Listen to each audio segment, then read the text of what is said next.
All right, ladies and gentlemen, I am here a lot earlier than I tend to be.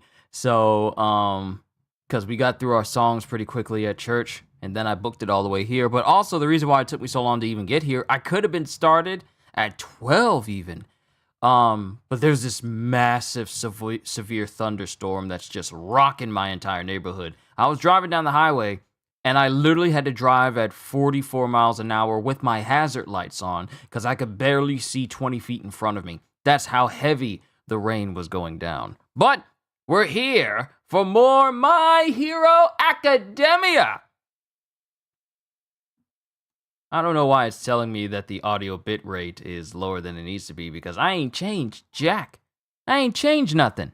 Hold on, let me double check here. Nothing. Nothing seems different. Nothing seems different. Okay, that's odd. All right, moving on. Let's go ahead and get the formalities out of the way, shall we?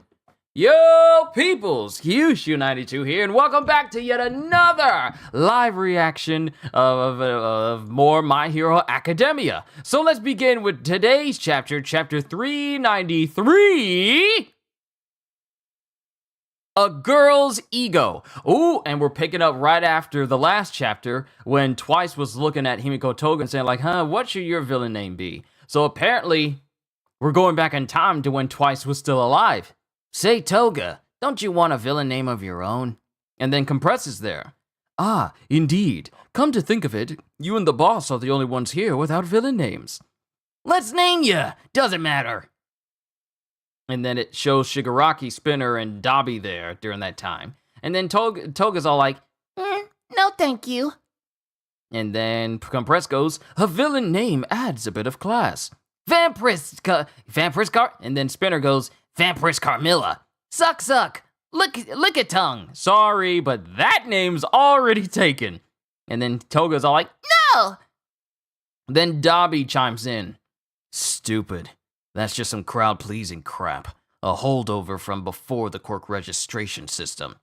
You're one to talk, Dabi. And then Shigaraki chimes in, a voice that we have not seen in so long. We haven't seen Shigaraki talk, and even though it's a flashback, we haven't seen Shigaraki talk in so long. There basically used to be no difference between heroes and villains. One theory says the alias stuff started when you'd have an anonymous enemy and needed to call them something. From there, some decided to adopt those very nicknames to hide their identities. Assuming another identity, like a new skin, was a matter of survival. At some point, they went all in with code names, ripped straight from comic books. According to this theory, it all started with people announcing themselves by those aliases. That's why the world turned into a comic book. Anyway, I'm good. And Shigaraki is thinking, the names can be cool and all, but eh. Then it cuts to Toga, who hops out of her stool. Yay! This is why I joined the league. Life is hard. I want to live as Himiko Toga. And she says that with that crazed smile on her face and her eyes just like squinted, but also kind of homicidal looking. And then it cuts back to Himiko Toga as she's facing off against Uraraka. Because remember, Uraraka got stabbed!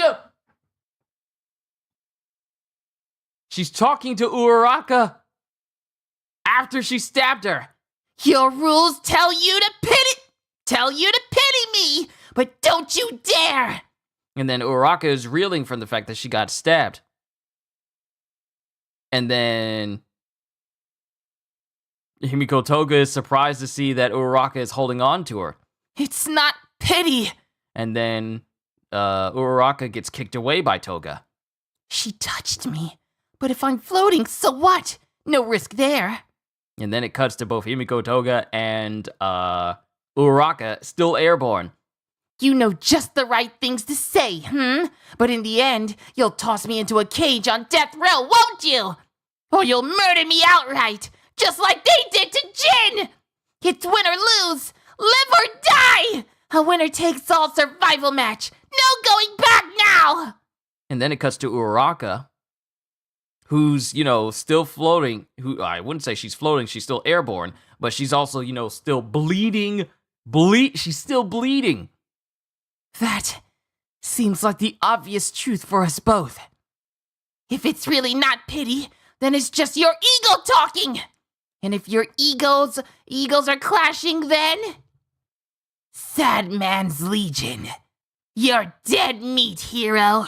Himiko Toga says as a big field, like this big old field of Twices. And then there's I wouldn't say Pixie Bog, what is her name? Mandalay. Mandalay's in there. Sue is in there, and even Uraraka herself is in there, along with all of her clones. So Himiko Toga's just out of it. She is gone. Toga is gone. You're dead meat, hero. And then it cuts to all the villains. Well, it cuts to everyone that's getting swept up in this massive, it's like a tornado. It's like this overwhelming maelstrom of Twice clones. I don't think Twice even created this many clones. Not even when he was fighting the Para-Liberation Front at the time in Deka City. I've never seen this many Twice clones before. They're literally, they've taken over the entire mountain range where you can't even tell where the mountains are.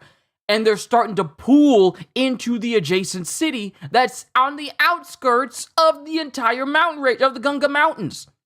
There's nothing but Twice clones that are just flooding. It's like a tsunami, like a big giant tidal wave of clones. And everyone is getting swept up in it. All the heroes, and they're getting bombarded. And then we have the news crew going, Have you ever seen such a thing? Quirks will grow stronger with every generation, until no one can hope to control them. Over the years, we've often heard whispers of that doomsday theory. Well, here it is, coming to a head today! As it shows Toga, who's floating in the air thanks to her ingesting some blood from Uraraka, along with her massive tidal wave of clones that's sweeping over the city. This one girl, her emotions are transforming the very world! And then it cuts to Toga commanding this giant wave of clones. Go on! Crush her! And then it cuts to Uraraka, who goes, Gunhead martial arts. And she's basically defending herself using the training she got from Gunhead. She's using that training to defend herself. And then it cuts to Himiko Toga, who's still airborne. So what if we're floating? There's no damage done. Oh, there's a flash flood warning now because of this storm. Good God, the storm is crazy. So what if we're floating? There's no damage done. And then it cuts to Uraraka, who goes, Exactly. My zero gravity isn't a power for hurting people. And then it cuts to Toga, who's just upset that, just kind of getting triggered by the fact that Uraraka's saying like her quirk is not meant to hurt people. I would never feel happy about dropping a person out of the sky. And then it cuts to Uraraka, who's, it looks like she's coughing up something, like she's coughing up blood a little bit, because she seriously got hurt. She seriously got hurt getting stabbed in the chest like that. If it's really not pity, then it's just your ego talking. Ego, huh? You may be right. You've intentionally killed people, and I can't wipe your slate clean. Yet, when I see your face, it's like you had no choice. I figure there must have been a reason. 'Cause that day, when the world got turned upside down, when I said what I said made you look so sad. And then it cuts to Toga, who's screaming, You were the sad one! We both were! goes Uraraka. Listen to me, Himiko Toga. You seriously scared the crap out of me when we first met, 'cause I didn't understand you back then. Given the situation, how could you grin like that? Such a genuine smile! Shut up! Goes Toga, because she's getting fed up with Uraraka. And then it cuts back to her, Toga thinking of Twice. You'll live as Himiko Toga? Sounds great! Drop all the bodies you like, and become whoever the heck you want. And then it cuts to her remembering when people were saying to her, Stop making that creepy smile. Just die! Why won't you die already? I know I pushed you away that one time, and maybe this world isn't a place you can be yourself. Just your ego! And then it cuts to Uraraka. It cuts to Uraraka, who's still defending herself. Still defending herself from the Twice clones who are enveloping her, including clones of Uraraka herself. I know all that, yet even so, I've observed so many happy faces in my time. And it cuts to Uraraka when she was a child, and she had like snot blowing out of her nose, and she's there with her parents, and she's having fun with heroes who just like to smile and make everyone feel great. And it cuts to it's like a dreamscape where Uraraka, a young child Uraraka, sees a young child Himiko Toga. But being able to declare what you love and do it with your whole face? Well, that smile of yours is so perfect that I'm honestly jealous! You hear me? As Uraraka still screams this. Uraraka screams this as her face is covered in blood and then tears as well. Like some sort of deviant.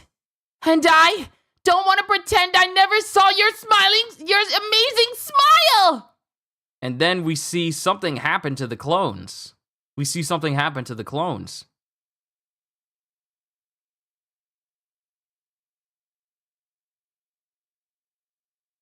Yo! Yo!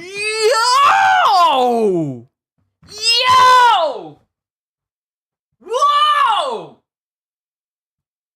Wow! Yo! Uraraka was covered in Twice clones. She was covered in Twice clones, and then she touched one of them, and then all of a sudden, every single clone that was touching her just finds itself airborne. Like, the words float are over the entire panel. I'm floating? But Uraraka never touched me. Oh wait, this is Jiro. I'm floating? But Uraraka never touched me. It's like it's spread between bodies that came into contact. Yo, did Uraraka's quirk awaken? Yo! Yo! Did her quirk awaken? Yo!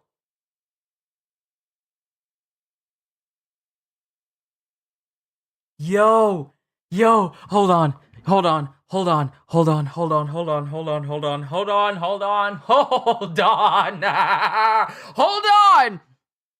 It's like it's spread between bodies that came into contact. And then it cuts to the news reporter. This one girl. And then Uraraka screaming, Look, I can't erase all your crimes or approve of everything you've done. But if any part of you still feels like talking to me, you can have a lifetime's worth of my blood. So let's have that chat about romance, Himiko Toga. And Uraraka is saying this while she's still bleeding. Uraraka's quirk, I think her quirk awakened, and then every clone that was touching her gets pushed off of her. It's like a force push. It's like a massive force push. But all the clones just get sent flying into the air, including Toga herself. Everything and everyone that was making contact with her, and not only her, but every clone that was touching each other, that was touching her, all by extension, got pushed away and are now floating in the air. And in the To Be Continued panel, we see Uraraka as a child walking up to Himiko Toga, who's crying her eyes out, and Uraraka just pulls her sleeve back as if to say, like, you can have some of my blood. So it just shows you where Uraraka's heart is at. Okay. Uraraka. We need to see the full synopsis of this chapter. We need to we need to see this whole thing. Okay, awesome. There's a whole summary here. Awesome. Okay, so let me go right here.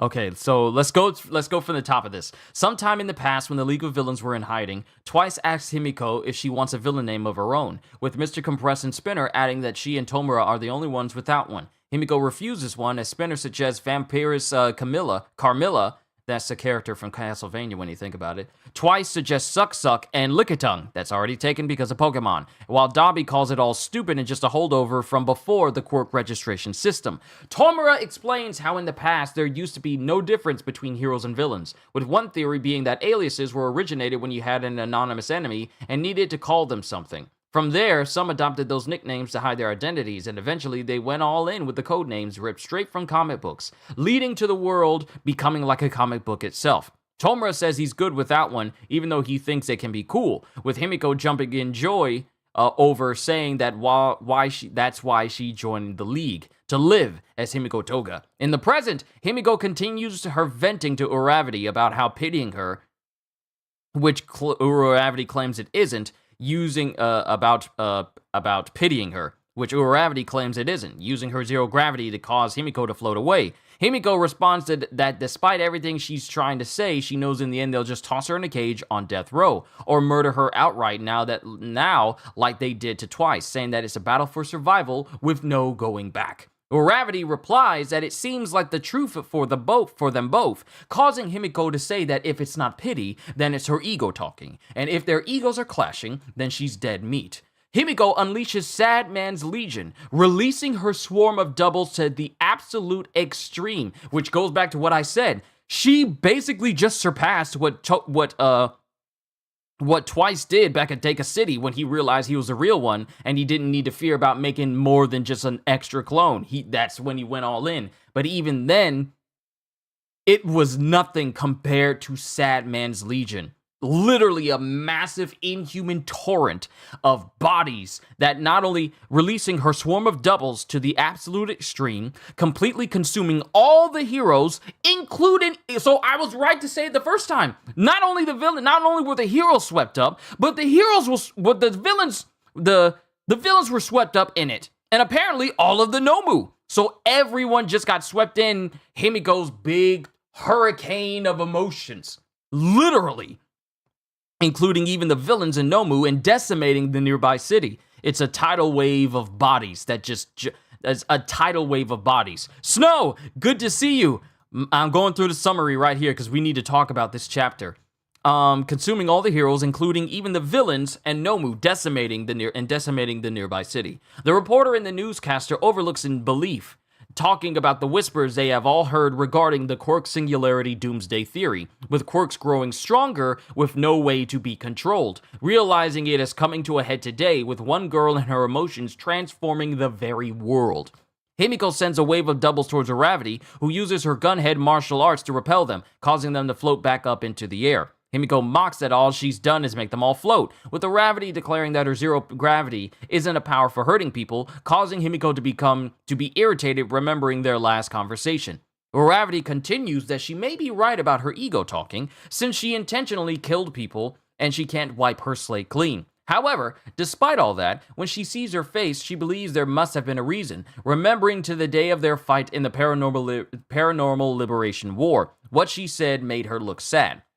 Himiko angrily yells back that she was the sad one, with Uravity saying they both were. She continues that she seriously scared her when they first met because she didn't understand her, not knowing why she would be able to grin with such a genuine smile like that. Himiko tries to tell her to shut up and die, all while thinking about Twice's advice to live as Himiko Toga, to drop all the bodies she wants and become whoever she wants, and the taunts of her creepy smile in her past. Uravity says she pushed her away once, and knows it isn't a place she can be herself, but even still, she has seen so many happy faces, with her being able to declare what she loves with her whole face. She yells out that she is jealous of her perfect smile, and doesn't want to pretend she never saw it. Himiko is pushed to tears upon hearing this, as Uravity stretches out her hand, touching the double swarm, when suddenly the swarm bursts open as the doubles and heroes begin to float through the air, with Earphone Jack realizing her squirt spread between all the bodies that came into contact. Uravity rushes towards Himiko, telling her that she can't erase her crimes or approve of anything she's done, but if she still feels like talking, she can have a lifetime's worth of blood, begging her to have a chat about romance. Let's talk about this. Let's talk about this real quick. Her quirk just evolved like Shigaraki's. The reason why I'm saying this is that her quirk just evolved like Shigaraki's decay quirk. And it was just like, wow, and it's just like it was in Deika City. When Shigaraki was being pushed to the brink, that his emotions were going high and his need to, destroy all in front of him in order to face off in that war during the whole Deika City incident. His decay quirk went from being able to just rot one person to being fully able to rot and decay a person and anyone who came into contact with that person. Anyone who was in the vicinity got affected. Then Himiko Toga's clone blood quirk evolved in that same fight, where not only could she be able to clone herself, but also gain the powers of the people that she consumed the blood of. Now we have Uraraka, whose quirk has evolved just like Shigaraki specifically, where not only is she capable of affecting one person who's touched by her,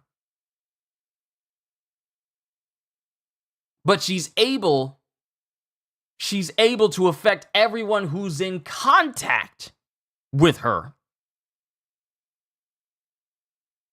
We saw this coming from the last chapter. I had a feeling, I think we talked about like, okay, so what if Uraraka's quirk evolved? Because that's when quirks evolve. Quirks start to evolve when there's a lot of emotional duress, or if the person's on their deathbed. And since Uravity is in a life or death situation and emotions are already running high, it seems almost obvious that her quirk would have evolved in this fight, because there's no way that she was going to bring down Himiko Toga with just her basic quirk. Now she's basically evolved her quirk so that it can extend to other individuals, which means that all the twice clones that are touching each other, they're all affected by her quirk. And I've been thinking about how quirks have evolved over the years when it comes to My Hero Academia. They start out like kind of basic, kind of regular.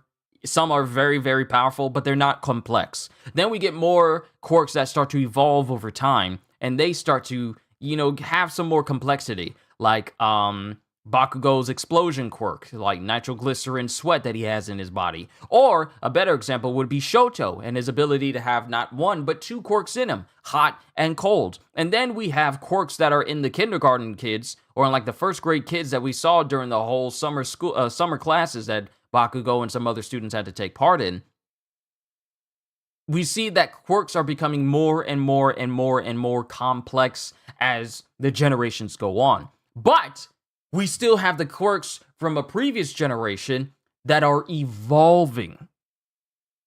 They're not just overly complex from the get-go. They start out pretty basic, and some quirks have been shown to just fully evolve and become even greater than they were when they started out. Some were already more formidable, but now some, such as Tokoyami's Dark Shadow, he's basically been able to create a giant kaiju of Dark Shadow that he can use, that is capable of, delivering punches as powerful as Gigantomachia. Then we have people like, Uraraka is a good example, where her quirk really only worked on one thing, or as long as she touched that one thing, and but now it's evolved so that all she has to do is just touch one thing, and if that one thing is touching something else, then it's affected by her quirk in its entirety. And that is insane to me, because that means that her quirk is no longer just stuck with just like her touching one thing. It can spread to different places, just like Shigaraki's decay.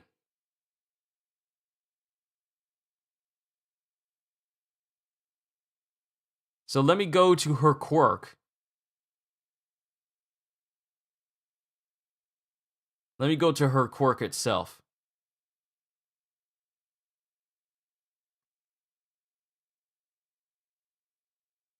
All right, zero gravity. So here's my thing. Even though her quirk is evolving, when she overuses her gravity quirk, it has like the drawback. Like the more objects Ochako has under the influence of her quirk, the more she will struggle to keep them afloat. Continued strain in floating herself results in her feeling sick and nauseous, even to the point of vomiting. This can also happen when she uses the quirk on herself to float for too long. With training, she has managed to mitigate these drawbacks considerably. Due to her being limited to floating objects from only her hands, which are also her quirk factor, Ochako will be unable to utilize her quirk if she loses the said limbs. Due to the fact that her quirk is activated by touch, she is vulnerable to opponents that have ranged quirks and can keep their distance. But it appears that her quirk has evolved so that distance no longer matters.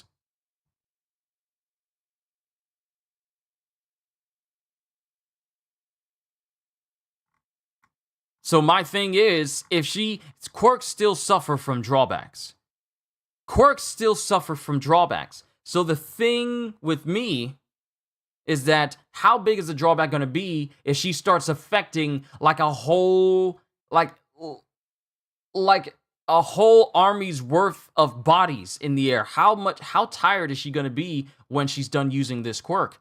Because all these clones are being floated in the air and they have no way of getting down. And it's affecting not just the one she touched, but literally everyone around them. And Snow, you said that we saw this coming from the last chapter. Let me go back to the last chapter to see if I could see that actually happen.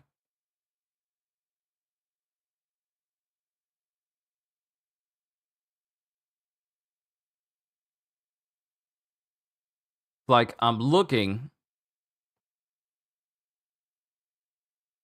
and I'm really not seeing any key here as to, like, Uraraka was going to awaken her quirk. Like, I didn't get any sign that was going to happen in here, so, I mean, I didn't see it. I didn't see, like, the cue, like, we saw this coming. I didn't see it coming. It's literally just like when the decay quirk evolved. Exactly. That's what I said. Her quirk evolving functions on the same way as Shigaraki's decay quirk does.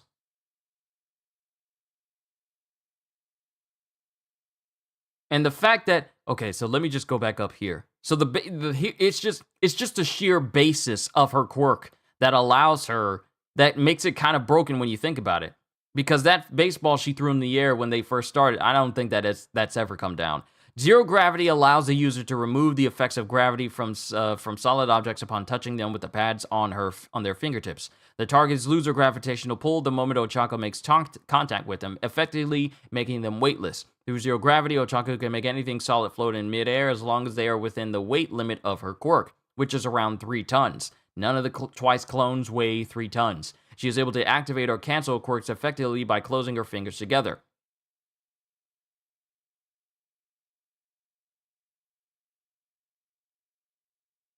So just the sheer ability to manipulate gravity on a person or an object, it's evolved now. So we know it can extend to even more people.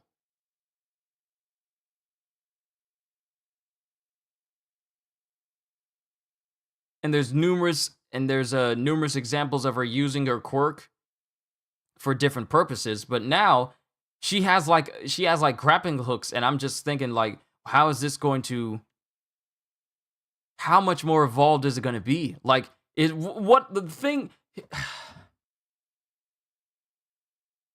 seeing her being able to not only repel every single one of the clones away from her, and her apparently not feeling nauseous over the enormous amount of her power being used right now, because she's been using her power constantly. She's been using her quirk constantly.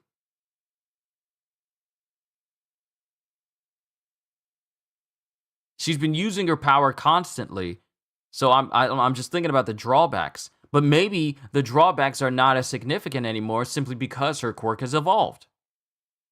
I wonder if that's a thing. I wonder if your quirk evolves, does the drawback is it no longer as extensive? Now, I say drawbacks because we've seen what happens when you overtax yourself with using a quirk. look at Dabi's body. Look at Toya's body. His entire body is fried from the outside all the way down to his very soul, and he's barely alive. And his whole face is just completely burned off. Every part of him is just burned off. The only thing that's still surviving is just like little bits of muscle. That's just bits of muscle. Like his lips and everything on his face is gone. All we have is just like the charred, muscular, muscly skeleton underneath, and his hair, which oddly enough has survived, the massive flames. So those are those drawbacks. I'm just wondering about the drawbacks for Uraraka and everything after that. And I really do hope that she's able to get to Himiko Toga and stop all these clones, because they've already impacted this nearby city near the Gunga Mountains. It's no longer this whole fight, which was confined to the mountains, has overtaken all of the mountains. All of the mountains, and swept into the city. And I think in one panel you see a building being, pushed and mowed over because she's using Satman's Legion. Like, they're pouring into the city like a tidal wave. If you ever seen like disaster movies where the world's ending, it does look like some buildings are being pushed over because of the overwhelming force of this endless sea of clones. And it's not just Twice clones, it's Toga cloning herself, and also different members, also different heroes whose blood got to Toga as well. But wow, it's still. Here's the thing: the battle with Uraraka and Himiko Toga is not really a battle of who's stronger, but it's a pure battle of emotions, because this is what this whole battle has been about. Just pure emotions. Himiko Toga just thinking about all the time she's been ostracized when she was younger. And Uraraka trying to get Toga to see reason, even though she said herself that she can't overlook all the things that she's done. But the craziness about this battle is not a battle of strength. It's not a battle of who can outlast who. It's a battle of emotions. Midoriya Shonen, good to see you. So it really comes down to whose mental state breaks first. Or it's not really whose mental state breaks first, but who's willing to give in to their emotions and concede defeat. Because, Uravity, she's not giving up, despite the fact that she's been stabbed and her quirk is awakened, so that's going to be double taxing on her. So she's not only dealing with like a chest wound, but she's also dealing with the fact that her quirk has evolved, and we don't know what the drawbacks for her overusing her now evolved zero gravity quirk is going to be. And then we have Himiko Toga, who's literally gone off the deep end, where her quirk has basically gone beyond even what Twice was capable of doing, thanks to her being able to use his power. Her quirk has not only evolved, but now it's allowed her to take a quirk of another individual and make that go even beyond what the original user was capable of doing. And she's just completely insane right now. She's completely insane, and it's like, how is this going to end? And we're not going on break after this chapter either. How is this going to end? Is it going to end with Himiko Toga dying? Is it going to end with Uravity in intensive care? Or very badly damaged? How is this going to end? How is this battle of emotions truly going to end?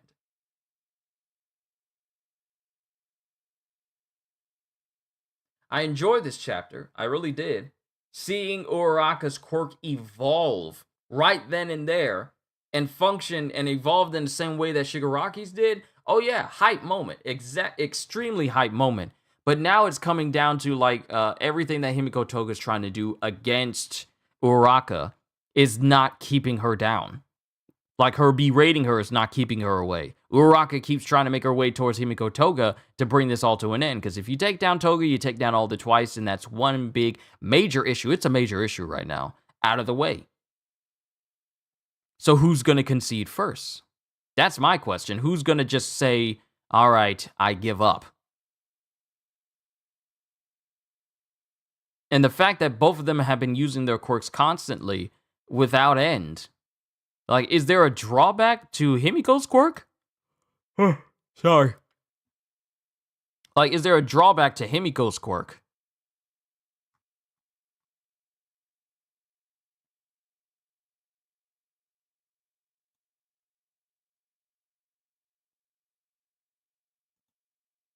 Like, hold on. Let me go here.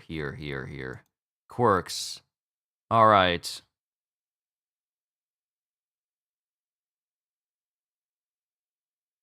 Underwent an awakening, given her a fight against Curious. That's the lady's name.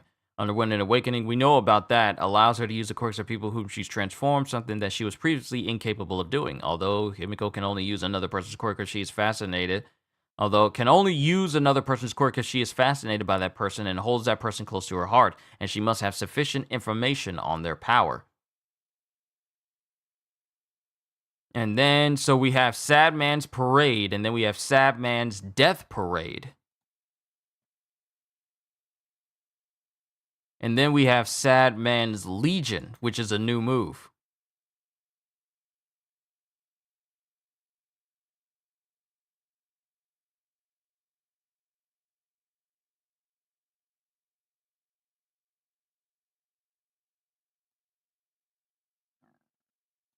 I don't know where we go from here.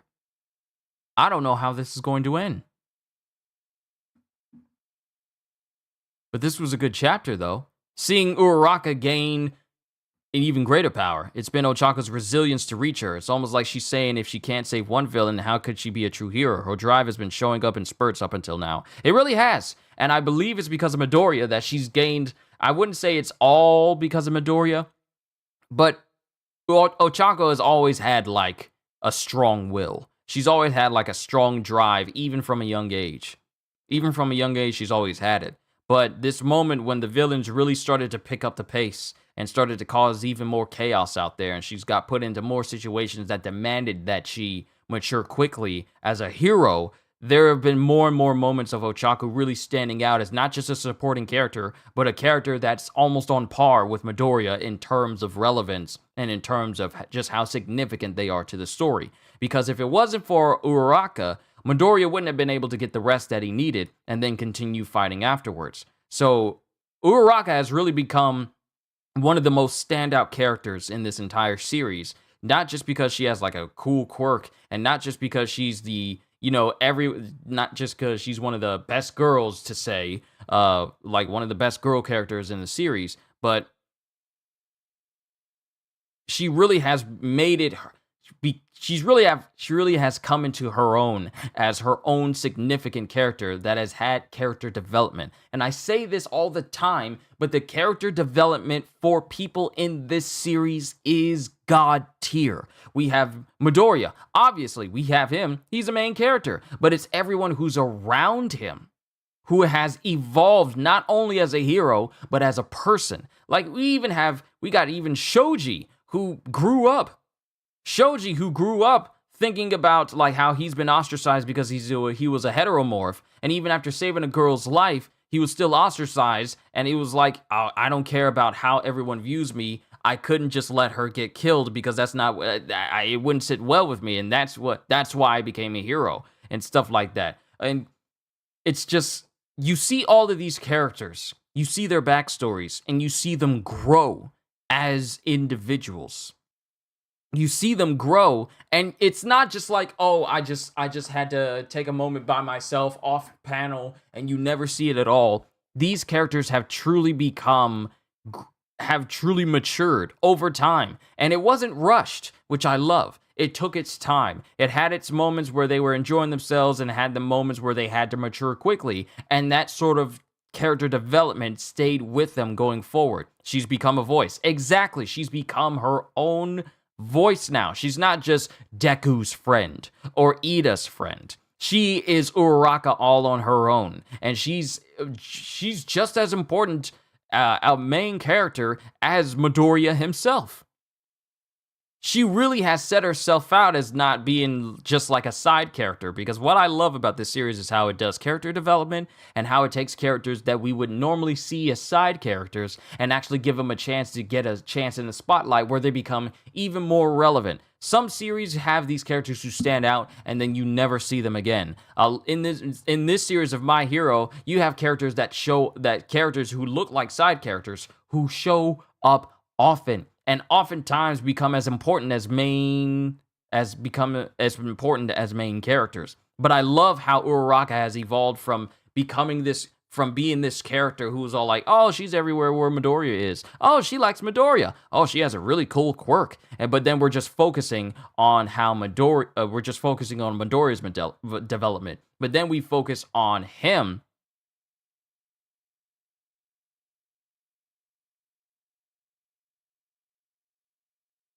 And then we keep going and we see all of his friends. And they start evolving. We see how they grew up as people. So many backstories of a lot of people, and not just the Midoriya's school group, but also other heroes as well, so we can understand their convictions, their reason for doing what they're doing. The backstory for My Hero Academia is essential to the development of characters in the present day. Like Toya and how he became what he was. Shigaraki and how he became what he was. Kirishima, Himiko Toga, so many people. Even Compress got a moment where we found out even more about him. Even people that were part of the Para-Liberation Army, we got history about them, such as Getten, who we come to find out is related to Rei. So he's like a distant cousin. He's like a distant cousin or a distant relative of Rei. Finding out all these people have some significance to the story and how they would impact the story later on, like finding out that Rei was married to Endeavor because her family lost favor and became less prestigious. I just love how we have all these backstory for characters, and it doesn't feel too much. That's the thing. It doesn't feel like it's too much. Like, oh, there's just so much backstory. Stop it. I don't feel like, oh, we've been in this backstory of Odin in the Wano arc of One Piece for so very long. How much longer is it going to be before we get back to the present day? None of that. I never feel backstory fatigue when I'm reading this story because it's just so well done that I don't mind seeing these people how they became what they are because their story is interesting. I love how they showed All Might and was like, here's a number one hero, but okay, bye, it's not about him. That's how it starts out. Because you see the big hurdle, and then when All Might's gone, it focuses on the people after him. So, like, they draw you in with All Might. Oh, he's a big dude. He shows up in the very first chapter, very first episode. And then it just focuses on his successor. And he pops up every now and again. And like Shanks or the Goro say, anytime All Might shows up, it's always a good moment. It's always a significant moment anytime he shows up. But I like how they shifted. They completely shifted from All Might being like the big symbol of peace. And then they transition over to the students and people who are surpassed and be the new heroes for the future after all the other pro heroes that we have right now have gone or have retired or whatever. I love how I wouldn't say there was like a subversion of expectations, but going from like this super big dude like All Might and then just focusing on little Midoriya, who had to work his behind off to get to where he is right now. The progress reminds me of how Jin started out at the beginning of Solo Leveling. He was so unsure about himself, and at many times he was gonna die, but he persevered, and now, at the end of the day, he's literally one of the most powerful beings in the entire universe. We still need the biggest mystery. Did Deku originally have a quirk, and was it taken when he was young, since the Doctor was working for One for All the time? One could think it's a good theory. Well, I wouldn't say it's a good theory, but it's an interesting theory. Like, what if... Here's my thing.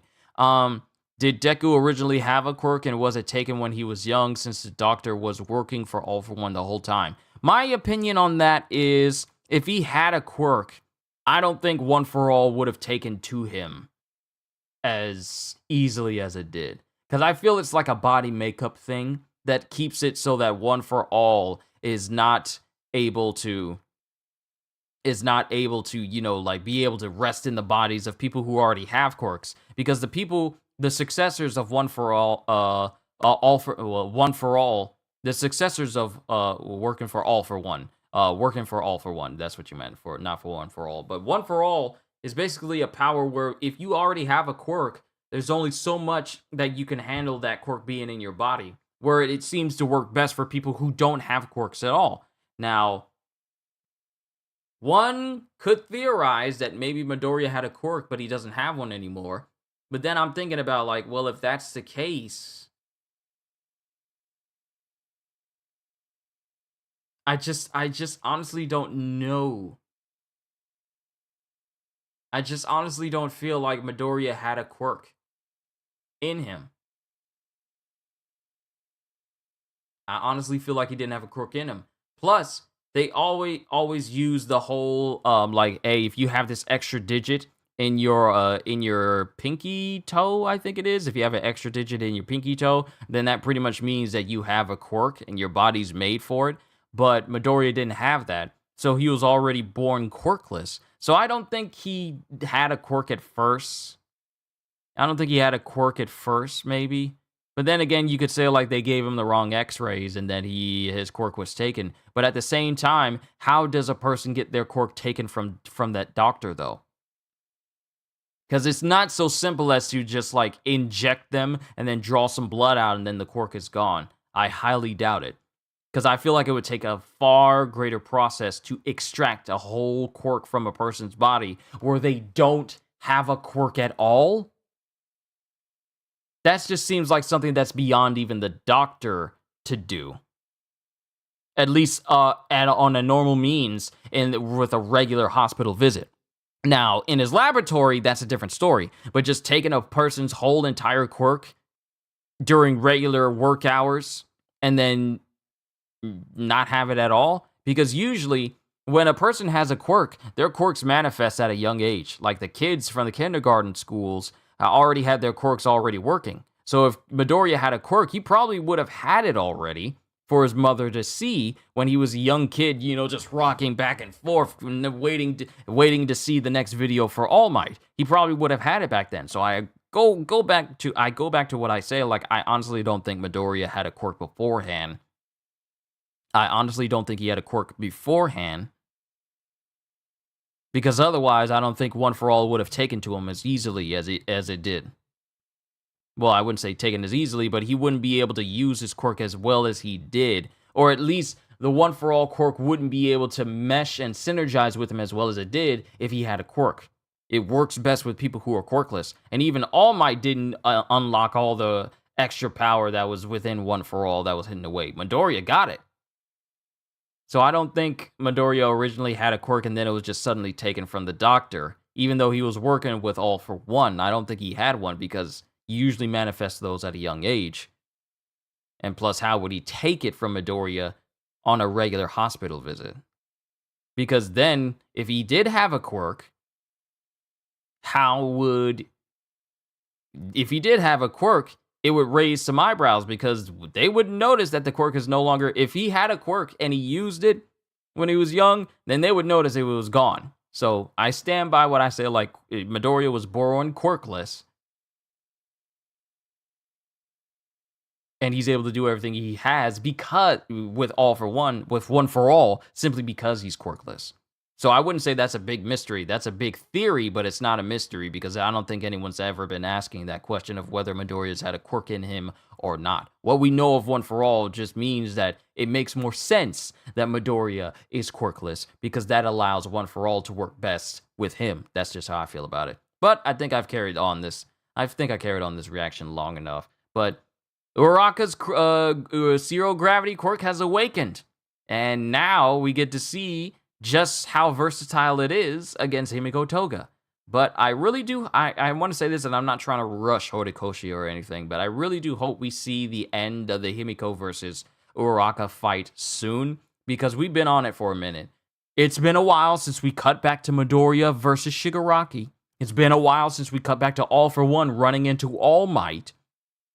It's been such a long time. Plus, we need to check on everyone else who was doing their own things, such as Ida and Shoto, who were burning themselves out, trying to get to where Dabi is in order to keep him from nuking a whole 5-kilometer radius, we still need to get back to all those things. There's still those things that are going on. So hopefully we will wrap up this whole matter with Himiko Toga soon. We are not going on break next week, so hopefully we'll see what happens during that time. But I'm done, ladies and gentlemen. I gotta get started on Jujutsu Kaisen and then hit up the family and see if they're gonna be able to, if they're gonna be grabbing some food because I'm mighty hungry. I couldn't stop because the storm made it literally impossible for me to stop anywhere at all. But I'm done, ladies and gentlemen. All I can say to everyone here is, hope y'all enjoyed. Can't wait to see you all in my next video. And if you enjoyed what you saw here today, then please, because this helps the channel, like, subscribe, and share this stream with everyone you know, because the more the merrier, and because I am always looking forward to entertaining you. So have a fantastic day, and once again, as always, later, peoples. On to My Hero, well, why did I say My Hero Academia? This isn't One Piece. On to Jujutsu Kaisen.